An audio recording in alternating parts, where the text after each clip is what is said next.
Welcome to Friday Conversation. Today, our guest is Dr. Jeffrey Pong, Chairman of Association of Hong Kong Professionals. Hello, Jeffrey. Hello, Henry. You are an eye doctor by training.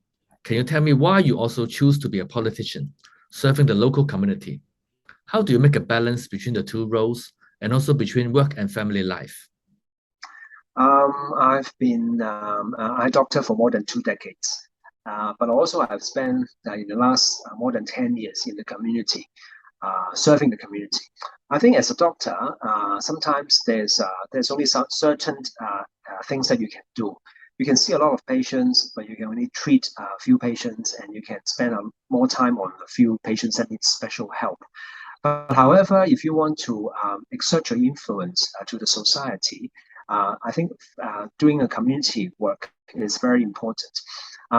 For myself, I'm spending the last 10 years or so in the community, serving the community via different, community groups.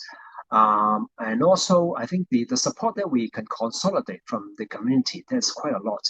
And in fact, in terms of promoting the health in the society, in terms of promoting a healthy city concept in the society, or even some positive values in the society, I think it's through the community work you can, bit by bit, you can help to exert changes in the society. And I believe that is a very, very important thing that we should all do.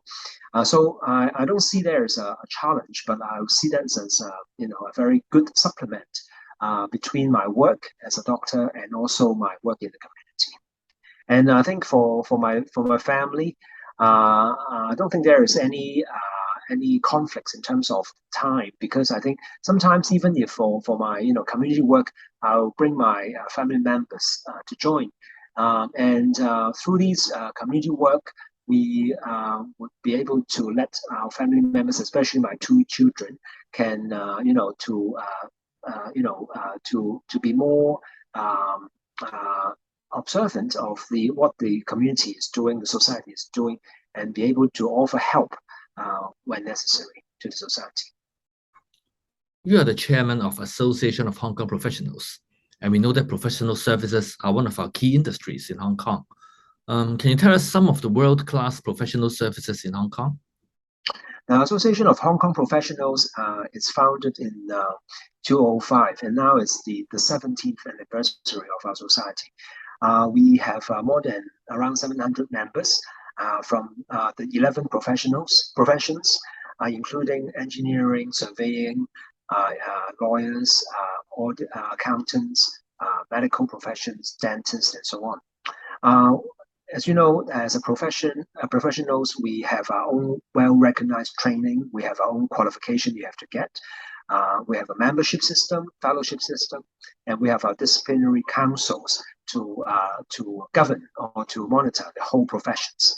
So I think our system in Hong Kong has gained worldwide recognition, and that I think is one of the cornerstones of our competitiveness, and that actually has generated a lot of market potential in terms of our professional services. So say for a medical system, our medical system in Hong Kong is one of the most efficient system in the world. We have a double track system. We have a public and private, and it's very efficient in terms of channeling patients that are needy, that needs help, medical help. Doesn't mean that we have no room for improvement, however, because in fact our medical system do have our own the problems, such as manpower shortage, the maldistribution of public and private sectors, and how the patient should purchase the health service they needed with the subsidy from the government, and how to refine the system. So these are the things that we, I think, as a government or from a bureau point of view, need to tackle. In the legal field, we understand that we have developed a mediation system, and how that applies in the new arena of under the influence of the Apology Act. And also we have a great judicial system in Hong Kong. We are under the influence of basic law and the common law, and how that is the interplay between these two legal concepts in Hong Kong. I think is a very very important part that Hong Kong legal professions need to uphold. So those are the two examples. I think our profession those in Hong Kong, I think, has exerted very worldwide recognition all over the world. But how that can be further pushed to a new level, I think is for us to decide and work on.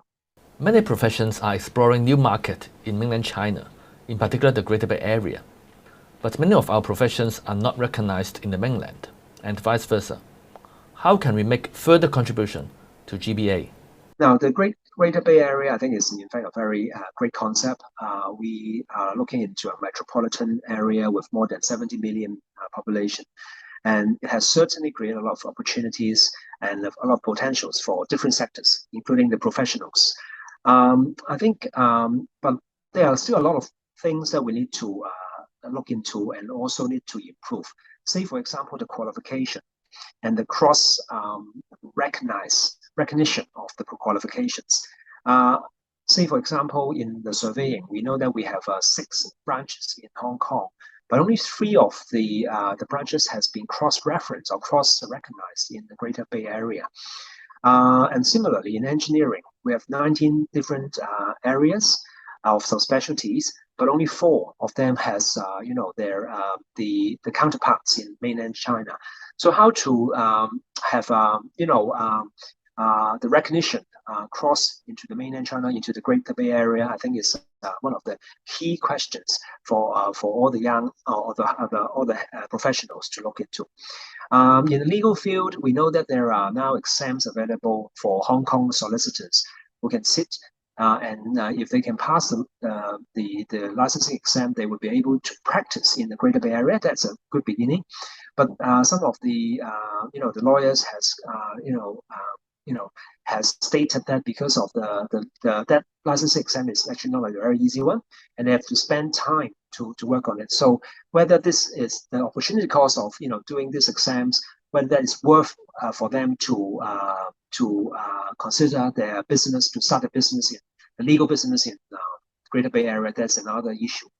For the medical professions, we know that for those specialists who has got their qualification before 2006, they would be automatically qualified to be able to work as a specialist in the Greater Bay Area. But however, for the younger generations, they need to sit exams, and they also need to get their individual license under their employed hospitals.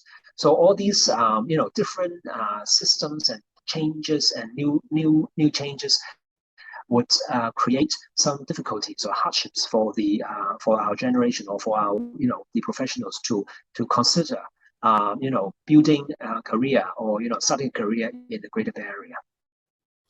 Finally, we know many senior professionals have very good business in Hong Kong, but may not be the case for young professionals. So how can we encourage more young professionals to go abroad, either to the mainland or overseas? Now, I think for every profession, there needs to be a succession plan. For the seniors, we have spent a lot of time in our own, different scopes of profession services.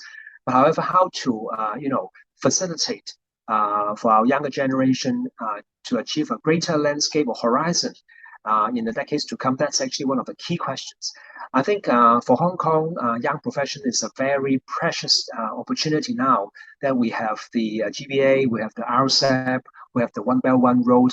All these are great opportunities, not just for the business sectors, but also for the professions, different professionals to consider how help to be the bridging, bridging or channeling of our services from mainland China to overseas and vice versa. So I think these are all the great opportunities. As association leaders or professional organizations, bodies, we should help to identify these challenges, identify these opportunities, and try to work with the government, work with the bureau, work with the GBA, how to facilitate all these, and trying to pacify all these hardships so that we will be able to create a more enriched environment for our younger generation. I think that's very important. Thank you very much, Jeffrey. That's the end of today's program. If you like our program, please share, like, and subscribe our Friday Everyday channel. I'm Henry Ho. See you next time.